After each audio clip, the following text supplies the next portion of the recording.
Today on Monkey Life, Alison collects a pet trade Jeffroy's marmoset in need of a new home. Good boy. Look at you. And she's already lining up possible companions. We've got one female and 2 other boys that are all single. Stumpy Freddy gets a treat to help the medicine go down after major dental surgery. This currently is Freddy's antibiotic.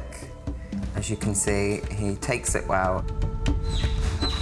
And a carpet of leaves provides food and fun for one of the woolly troops.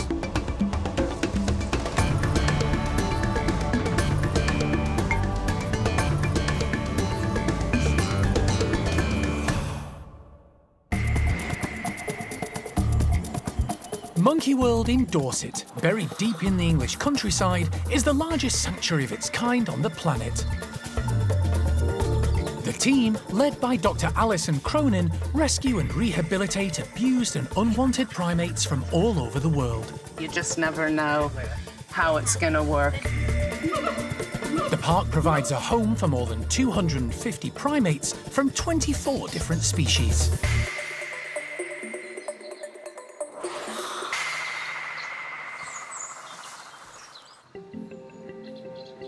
Alison's preparing to set off on an early morning rescue mission. She's heading to Hampshire to collect a young Jeffroy's marmoset called Gizmo, who needs a new home. He was originally legally bought from the UK pet trade for just under £4,000. He's had 2 homes since then, but circumstances mean his current owners are now unable to care for him. Luckily, space has just come available at Monkey World. A new law was passed last year to introduce licensing for primates being kept as pets, and Alison hopes this will end the trade. However, the licensing doesn't come into force until 2026. You know, this trade in marmosets is just increased in scale. These video clips are going out on social media. Look, these are 3 tiny marmosets, probably only 100 grams, so babies. And these 3 youngsters are being offered for sale right now for £1,000 each. And that's just crazy. But, you know, you can just find these ads all over social media. It's a scenario Alison is all too familiar with and has been campaigning against for years. Gizmo is currently being cared for by Charlotte in the Hampshire town of Havant. He was passed on to her by her friend Jasmine, whose husband bought him from a dealer, believing the marmoset to be female. Good boy. Look at you. So we were told by the breeder that it was a girl. And then obviously it was definitely a boy. So yeah, then he just went to Gizmo. But obviously because he's out here all the time, he just bounces, so the Hertids have just named him Bongo. Okay. And he runs around loose most of the time. Yeah. Both owners have tried their best to look after Gizmo over the years. He's gorgeous. You're a bit of a chunk. He looks really good. Alison wants to gain as much information as possible about Gizmo's care and nutrition. Have you guys been giving him D3? We've got the powder for the calcium and that for his bones. Marshmallows is his favourite. Yeah. The little... Absolutely. Yeah. Little ones that go on hot chocolates. He absolutely loves them. However, when he arrives at the park, Gizmo will be put on a more suitable marmoset diet. And he'll have company of his own kind. We've got one female and 2 other boys that are all single. And then we'll see how it goes. I would sort of be inclined to put him with the other male Jeffroys because I think that they'll appreciate each other's size and similarity. Having said that, he would love a little girl too.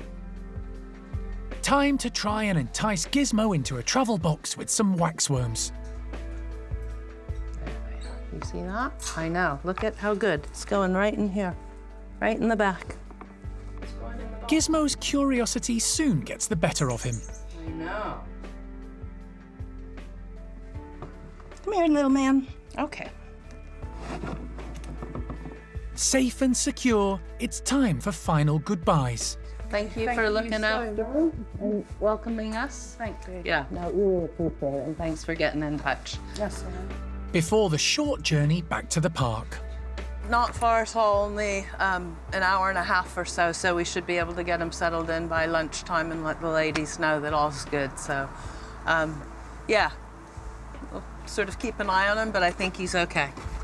It's been a quick and easy collection, but Gizmo and his owners were lucky Monkey World come accommodate the young marmoset. Space at the park is always at a premium, but fortunate timing has given Gizmo the opportunity for a new life with others of his own kind.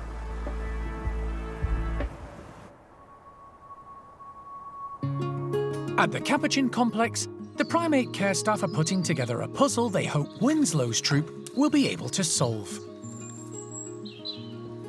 Today we're making kaplunk feeders for the Capuchins, for Winslow's gang. We've got tubes filled with straw and lots of lovely tasty treats. We've got frozen medlars in there, there's frozen raspberries, there's whole walnuts, all sorts of lovely goodies. And then we've stuck these bits of bamboo in to make it a bit harder. And in theory, the monkeys are going to work out how to get the treats. The park has 5 Capuchin groups, some larger than others. The majority arrived in 2008, when Monkey World undertook one of the largest primate rescues in history. With the help of the Chilean authorities and its Air Force, 88 Capuchins were rescued from a biomedical laboratory there and brought to Dorset. Others have been rehomed from the British and European pet trades. Winslow's troupe is something of an assortment. We've got a mixture of wild, caught and lab-born monkeys in this group. There are 12 monkeys in the group in total.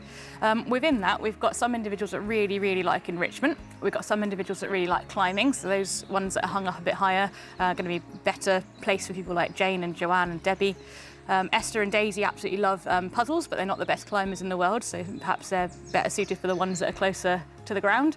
And then you've got individuals like Dodger who just get excited about everything and don't necessarily engage with the enrichment in the planned way. The tubes are being hung all around the enclosure. The team use a hoist to get the higher ones into position. These should encourage the more agile Capuchins to climb up for their food as they might in the wild. Others are tied near a ground level for those not able to go so high. Whichever they opt for, Winslow's group will need to give the matter some careful thought. There's basically lots of different ways they can approach this task. It depends on what everyone else is doing too. If you're really clever and you've got someone pulling out all the sticks for you and you sit underneath it, you'll get all the treats without any effort. The low rankers, like Norman, Joanne and Jane, are let out first to give them a head start. The team have also thrown a scatter of primate pellet into the long grass, so there's plenty of food to go around. Joanne is first to investigate the puzzle feeders. She's in her 40s, but age appears no obstacle as she zips up the hose and starts investigating the tube from above. But when it's not obvious how to find the food, she moves on. Joanne is one of the few Capuchins who were wild caught, so her climbing skills are good. However, solving the puzzle is proving taxing today. Jane tries a different technique, tackling the feeder from below. Capuchins are great problem solvers, and Jane's efforts pay off with a frozen raspberry. Next out are the high-ranking troop members, keen to see what they're missing. We have some great characters in this group. We have Bossman Winslow. He's the alpha male. He's brilliant. He's really clever. He's a really fair, great leader. We've got some very, very loyal followers of Winslow, so Esther and Daisy are never far behind. Whether or not they'll be focused on Winslow or the enrichment depends on what day of the week it is and how excited they are to see Winslow or food. We've also got Babe in this group. Babe is really, really bright. She's also really active. She loves climbing around and sort of exploring things. So I think she'll be pretty far up the list of monkeys, going into the middle of things. Babe came from the pet trade and was rehomed from a family in Spain, along with her sister Amy. After a rocky start, she's now one of the top ladies in Winslow's group, and despite being a pet trade monkey, often exhibits great natural behaviours, especially when it comes to climbing and foraging. The leader of the troop, Winslow, goes for the easy option this morning, picking up food that's fallen from the tubes. Above him, others, like Onslow, use their clever brains to work out the puzzle and do all the hard work. It's been a fun challenge, with all the Capuchins getting involved and reaping the rewards. Rachel is pleased with how it's gone. It's a lovely day today. The monkeys are having a really nice time. There's enough bits of enrichment out there that there's nearly one for each monkey, so everyone's had a good chance to explore if they want to. And it's just great to see these ex-wild animals that were taken out of the forest into that horrible laboratory environment for so long.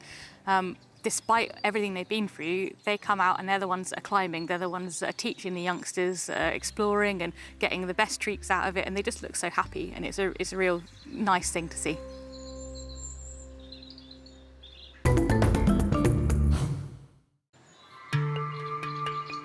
The health of the park's primates is paramount, and a vet team is always on hand. Aftercare following treatment or surgery is sometimes needed. A course of painkillers or other medication, or even longer-term treatment may be called for, and it's all administered by the primate care staff. At the Stumpy house, one primate who's recently seen the vet is feeling a bit sorry for himself. You okay, buddy? Elderly male Freddie had a number of teeth out yesterday, and he's a bit sore. Freddie's doing a lot better this morning. He came round well after yesterday. He's obviously still got a very sore mouth, especially on the left-hand side, but he seems to be eating a lot of soft food, so he's had some banana this morning, and we're making sure to cook up his root just so it's a lot more easier for him to be able to chew. But yeah, all going good, so. Unfortunately for poor Freddie, he has to go through it all again in the near future, because the other side of his mouth also needs attention. In the meantime, Finn is giving him paracetamol and antibiotics, mixed in with jam to aid his recovery. Fred? So this currently is Freddie's antibiotic. As you can see, he takes it well, it just takes him a little bit of time. And this will hopefully fight any nasty infections that he will possibly get. Good boy, Freddie. The aftercare is extremely important because we have to make sure that we're keeping on top of keeping the wounds clean, making sure that we have the right medications for them to stop any kind of infections before they kind of happen. So it's best with these guys that they have someone that they know and they trust, so it's not someone scary coming into the house and feeding them something different, because these guys are extremely intelligent and they know when there's something wrong. So it's a lot easier to just come in, pretend nothing's happening, give the meds out. Job's a good one. Unlike his two housemates, Toto and Sylvie, Freddie is on a soft food diet for the next few weeks until his mouth heals. Good boy, good job. Good girl, Sylv. To keep everyone happy, there are treats for the others too. Stumpys are pretty robust animals, so hopefully Freddie will be back to his normal self in no time. It's been a few months since the park had a big woolly monkey swap around, which involved 17 individuals either moving house or joining different groups. It's gone well, and they're all settled into their new homes and families. Chippy's troop now live at the top woolly house, and today they're getting an autumnal surprise. With the weather getting colder, the primate care staff have decided to give them breakfast indoors. They've collected bags and bags of autumn leaf fall from around the park and are spreading a thick carpet of leaves around the playroom. Hidden amongst it, today's breakfast. We have put a scatter of nuts in them, so they've had some almonds and some walnuts. And the idea is that when we let these guys in here, they're going to go crazy. They're going to go foraging for all of the nuts. The leaves are really good sensory enrichment for them as well. Along with the selection of nuts, Molly is also providing medlar fruit, something they rarely have. With new things, they get really excited, particularly if it's fruit, because it's going to smell really tasty. And I'm sure as soon as one of them bites into them, they will set off the entire group with lots of trilling, which is a happy noise they make. And this will communicate with the group that it's really tasty and that they need to eat all of them if they find them. With natural bugs also hiding amongst the leaves, it promises to be an exciting mealtime.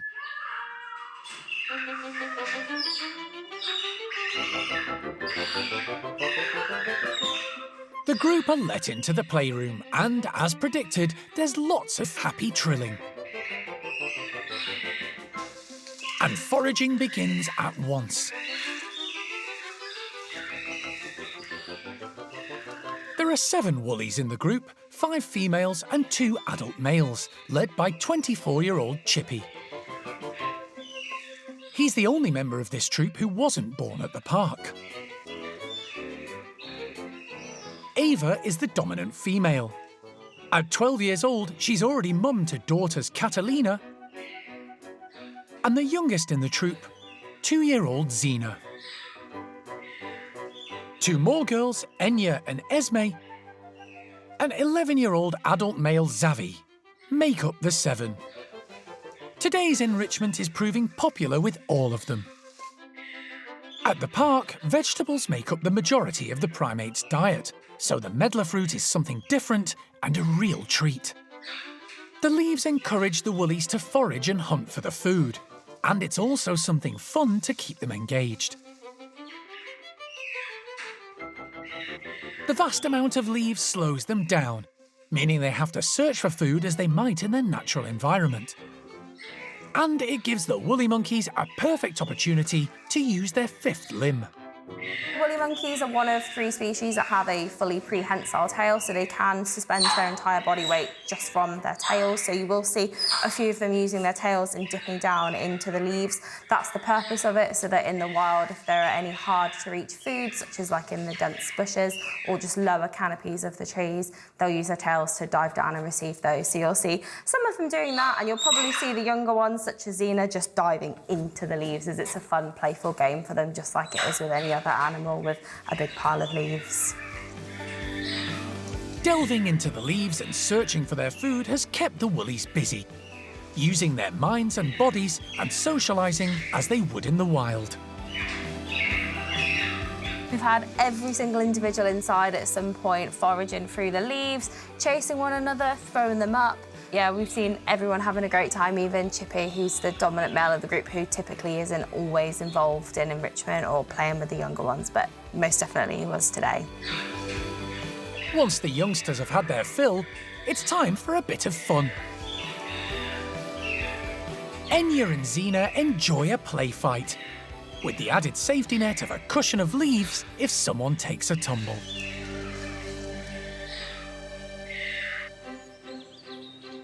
As Alison makes her way back from Hampshire to Dorset with Marmoset Gizmo, the primate care staff at the Marmoset complex are already preparing for his arrival. Alison's phoned ahead with an update for them. From what we know, his mobility is not meant to be terrible, but he's very much a house monkey. He's never been outside. He's not been on natural perching, branching, things like that. It sounds like he's pretty much had the run of the inside of the house and then just had a small cage that he goes into sleep at night. But what that often means is their hands aren't very good at gripping things because they're used to running along sort of soft furnishings, sofas, things like that, which can mean branching and natural perching can take a bit of getting used to, and also the muscle strength for clinging onto things properly like monkeys are supposed to do. Steph is preparing Gizmo's new home with this in mind. So some of the branching that we've got in this enclosure is a bit more chunky than we'd use for the little marmosets. That's to help him be more supported. It's easier for him to hopefully hold on to. We've also popped a blanket on the floor just in case he does have a stumble or take a tumble. We want the floor to be nice and soft so he's not going to injure himself. Pretty standard with all of our pet trade marmosets is some element of rickets, so we'll see what he's like when he gets here. Some of them are so crippled they can't move. He looks like he's not in that kind of state, but he might still have a lack of muscle tone in those back legs to support himself if he's just used to sort of running along curtains and furnishings and things and not actually being up in tree branches like he's meant to be. Something else Gizmo will need to get used to are the neighbours who'll keep him company. The bedroom is finished just as Alison arrives back at the park.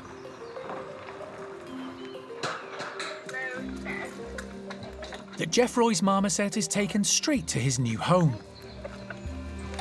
They're keen to get him settled in as quickly as possible. But first, Steph takes the opportunity to weigh him. 3.24. The whole thing. Minus the weight of the travel box, Gizmo comes in at 490 grams, about normal for a Jeffroy's marmoset. Time to release him into his new bedroom. Gizmo is straight out of the box and onto the branching. It's the first time the team can have a good look at him moving around. He looks actually pretty good. I mean, Steph might start seeing slight differences, but actually his spine and conformation looks pretty good, and his skills and fitness look also pretty good. He just has to come to grips with using those claws to grasp onto the branches. So he's making great leaps onto the branches, but then sometimes slipping off. So it's, Steph and Sharon have a blanket down, which is fantastic. So as he's learning, but he's made 2 little slip-ups and already he's adjusting himself and has landed the last 2 jumps. So no, looking pretty good, but he is a bit reactionary right now. As Gizmo starts to familiarise himself with his new surroundings and the new faces, Steph offers him a few grubs. We're definitely not concerned about getting food into him. He's got a little bit of chunk to him, but it is helpful that he is keen on his food because we need to kind of make friends, we need to build a bit of trust. He needs to be comfortable coming over to us, coming to the mesh and taking things from us. So the fact he's got a good appetite is going to help a lot with that. So far, so good. Gizmo will be given a few days to settle in before a vet check and a vasectomy. Then, hopefully, he can be paired up with a friend and his new life at the park with company of his own kind can truly begin.